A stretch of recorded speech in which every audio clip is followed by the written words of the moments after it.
This is breaking news. Kelly Clarkson chats with Laverne Cox and LGBT Center CEO. It's getting a little scary now. Kelly Clarkson is using her platform to uplift LGBT plus voices, as it's getting a little scary for queer people in the US. The musician hosted transgender actor and icon Laverne Cox on Thursday's episode of The Kelly Clarkson Show, alongside Carla Smith, CEO of the LGBT Community Center in New York City, to talk about the center's important work serving the LGBTQ+ community in an era under Donald Trump.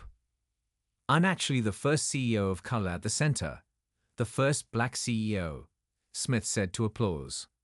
"The center really has been designed and set up to provide empowering services to the LGBT community, making sure that people have access to safe spaces."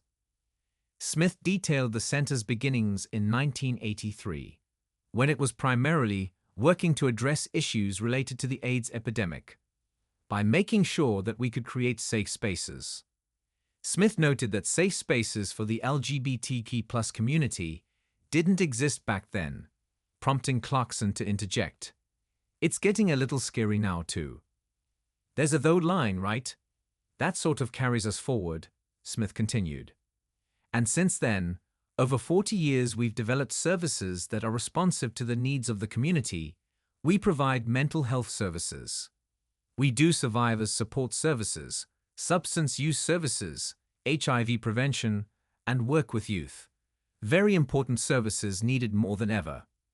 Since taking office, Trump has signed executive orders denying the existence of transgender people, banning gender-affirming care for those under 19, banning trans athletes from women's sports, and revoking 1960s civil rights protections. Cox noted that when the state is so vehemently, overtly against you, community feels like the thing that we have to really lean into. She then turned to ask Smith, "How are you finding that at the center and your role in that?" "We have 100 staff, really dynamic staff members who are also community members and allies to the community," Smith answered. "So, we are holding space for people who are struggling and working through that, and making sure that we're taking care of ourselves in the process."